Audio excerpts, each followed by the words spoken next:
짜잔. 여러분 안녕하세요. BK입니다. 아, 맞아.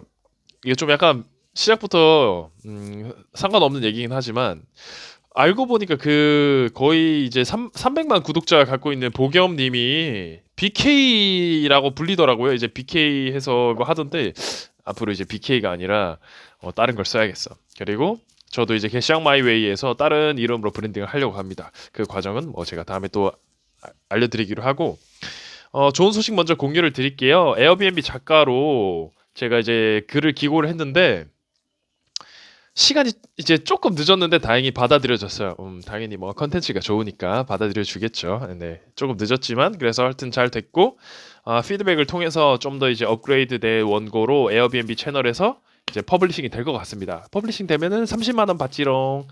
그렇게 되고 오늘 나눠드릴 이야기는 손정희가 말하는 플랫폼 비즈니스의 3단계에 대해서 여러분들께 좀 소개를 드리고 싶고 이게 한 달뿐만 아니라 제가 앞으로 할 여러 가지 사업에 굉장히 도움이 될 것 같아서 이걸 여러분들께 나눠주고 싶은데 이걸 또 어디서 이렇게 또 이런 걸 듣고 주워 들어왔냐. 어, 이제 뭐 유튜브니까 뭐 실명을 지금 당장 뭐 거론해 드릴 순 없지만 하여튼 메시코리아에서 일도 하시고 뭐 이제 스타트업도 여러 개는 모르겠고 하여튼 엑시트도 하시고 지금 이제 엑셀러레이터로서 또 활동을 하고 계시면서 또 본인 사업도 하고 있어. 하여튼 굉장히 이제 유능하고 신뢰할 수 있는 분이고 뛰어난 분인데 엑셀러레이터라고 하면은 그냥 투자자는 인베스트만 하는 거라고 볼 수 있는데 엑셀러레이터는 투자와 인큐베이팅을 같이 해주는 그런 사람을 얘기를 해요. 그래서 이분을 만나서 오늘 정말 정말 많은 걸 깨닫고 배우고 앞으로의 또 방향성이 조금 바뀌었어요.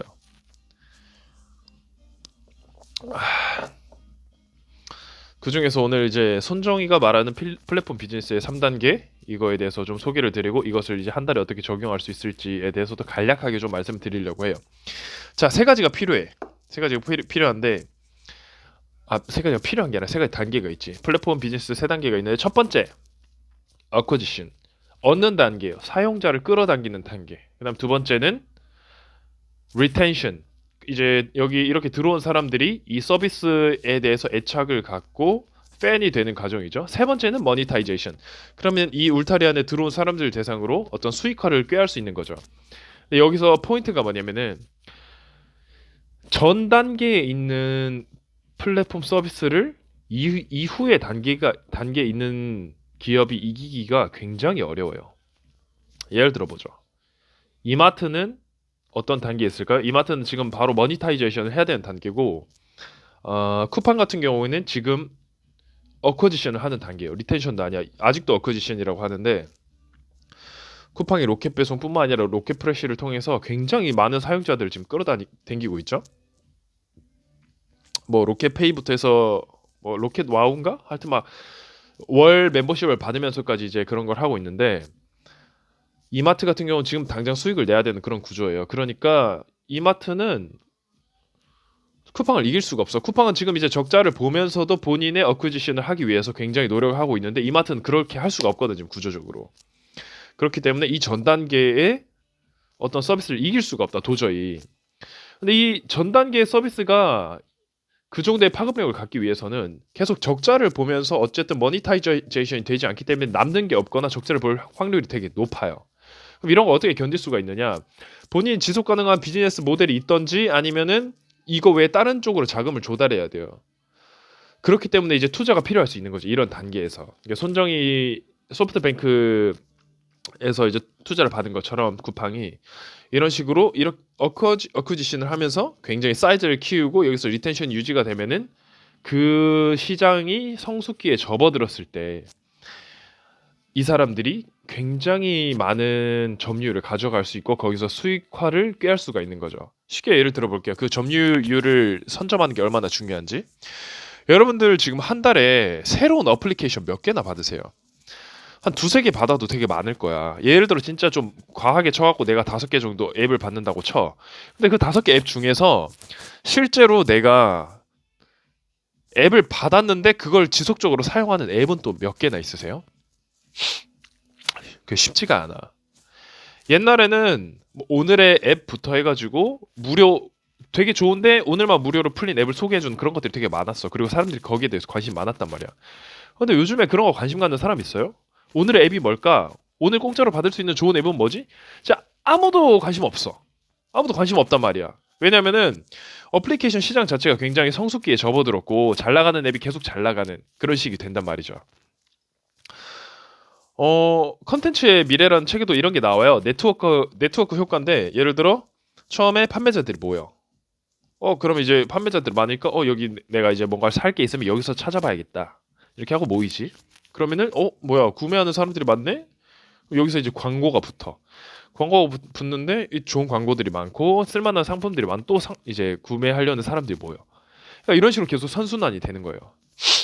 여러분들 중에서 이제 SNS를 하는 분들이 많이 있을 텐데 페이스북이나 인스타 말고 또 다른 거 쓰는 분은 또 몇 명이나 될까요? 여러분 중에 뭐 페이스북, 인스타, 블로그 넘어서 또 다른 거 쓰는 분 있어요? 많지 않단 말이야. 어떤 한 시장이 성숙기에 접어들고 사람들에게 그게 선점 효과를 갖게 되면 굉장히 굉장히 다른 새로운 걸 탐색하는 과정 자체가 필요하게 느껴지지가 않고 그래서 새롭게 시장에 진입하는 플레이어들이 어떤 선점 효과를 노리거나 점유율을 뺏어가기가 굉장히 어려워요. 그러니까 빈익빈 부익부가 굉장히 가속화된단 말이야. 그래서 이 플랫폼 비즈니스의 3단계에서 이 어쿠지션, 점유율을 높이는 과정, 그리고 리텐션을 통해서 이 팬들을 확보하는 과정이 엄청나게 중요한 거예요. 근데 이걸 견디기가 쉽지가 않지. 애초에 엄청나게 매력도가 있던지 매력도가 어느 정도 있어도 이거를 점유율을 많이 가져오려고 하면은 그만큼의 수익을 포기하면서 지속 가능성에 초점을 맞춰야 되는 거고 그럼에도 힘든 상황이 온다, 적자가 있다 하면은 이게 현재 가치는 적자지만 미래 가치가 점유율을 높였을 때 수익을 많이 창출할 수 있다는 확신이 들면은 투자를 받을 수가 있는 거지. 그래서 저는 사실 처음에 투자에 대해서 되게 좀 부정적으로 생각을 했어요. 아니 진짜 사업이라는 거는 투자고 나발이고 필요 없이 내가 고객에게 지속적인 가치를 제공을 해줄 수 있고 가치를 제공해줄 수 있다는 거는 돈으로 교환이 될 수 있다는 얘기거든요. 근데 투자가 왜 필요할까라는 생각을 되게 많이 했어. 근데 오늘 이제 그 형님을 만나고 나서 생각이 좀 바뀌었죠. 예를 들어 내가 한 달을 운영하면서 되게 좋은 아이디어가 있어.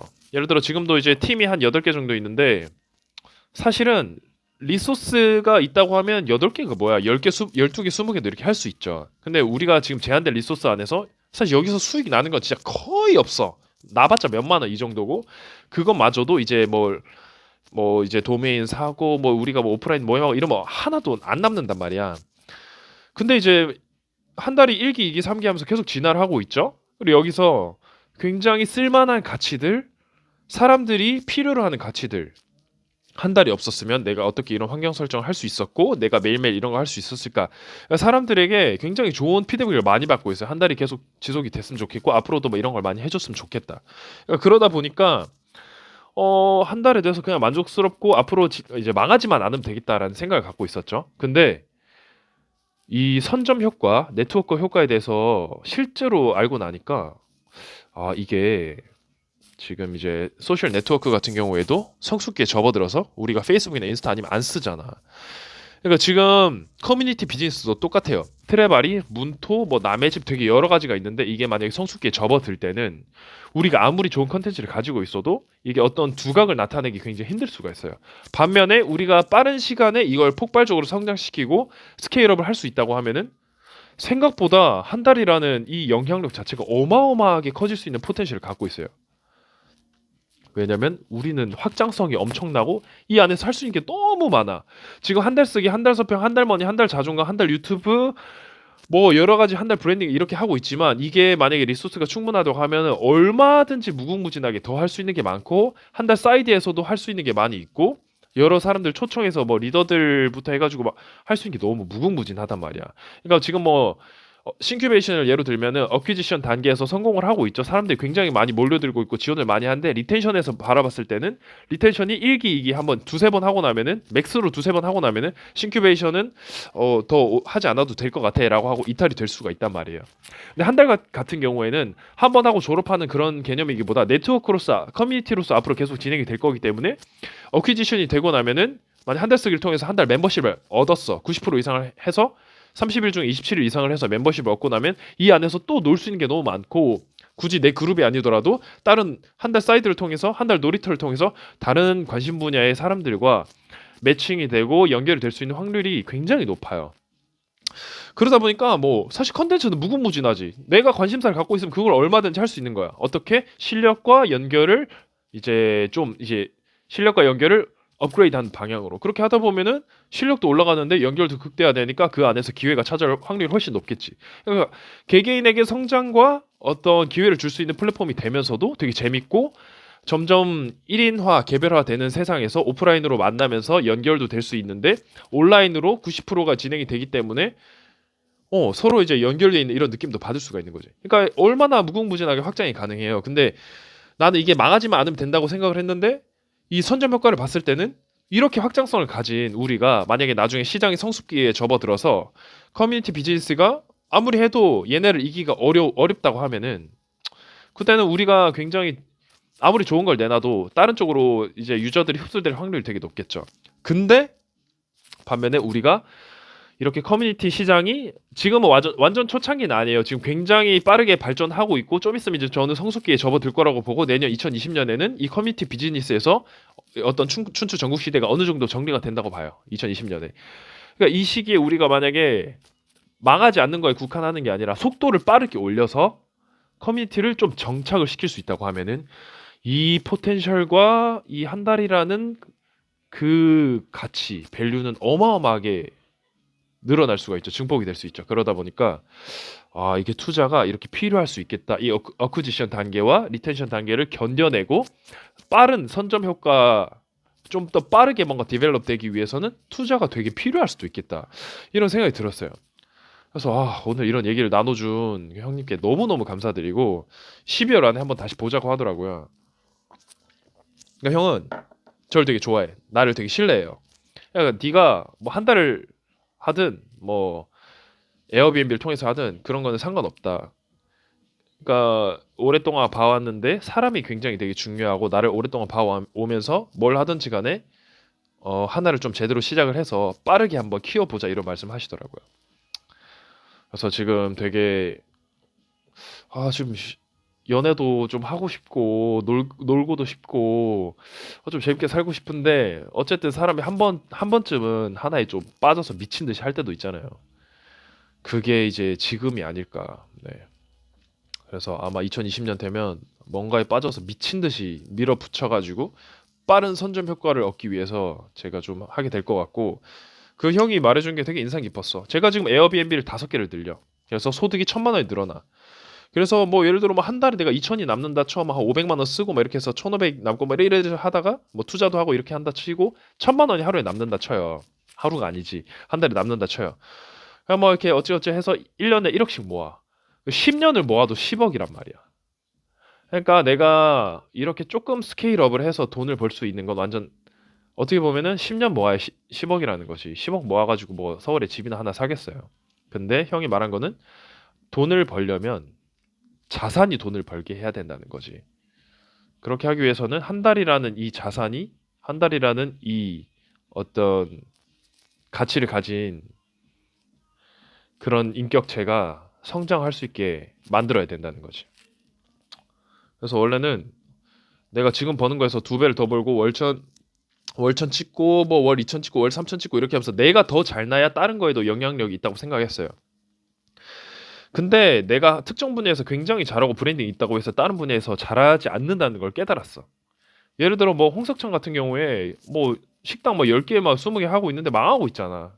그러니까 한 분야에서 뭐 예를 들어 뭐 다른 연예인들도 되게 유명하고 자기 분야에서 브랜딩이 되어 있지만 음식점을 연다고 해서 다 잘 되는 게 아니란 말이죠. 그러니까 이런 걸 보면은 내가 지금 먹고 살만하고 사실 경제적으로 전혀 지장이 없으면 이 시간에 정말 자산으로 돈을 벌 수 있는 것들을 계속 축적을 해나가야겠다. 이런 생각이 들더라고요. 그래서 아마 12월이나 2020년에는 좀 이 플랫폼 비즈니스에 있어서 새로운 관점을 가지고 이 어쿠지션 그리고 혹은 투자 그러면서 좀 빠르게 성장하기 위해서 내가 진짜 몰입을 하고 집중을 하고 하루에 정말 이제 워킹 타임 자체가 많이 늘어날 수 있겠다 이런 생각이 들어요. 너무 이제 다가올 2020년이 기대가 되고 제가 미친 듯이 일을 해야 돼서 막 너무 힘들 수도 있겠지만 힘든 만큼 이제 부의 추월 차선을 탈 시기가 아닌가 싶습니다. 앞으로 이제 이 과정에서 배우는 것들도 여러분들한테 많이 공유를 해드릴 테니까 함께 하시죠. 함께 하실 분들 렛츠 고 잇. 같이 한번 가봅시다.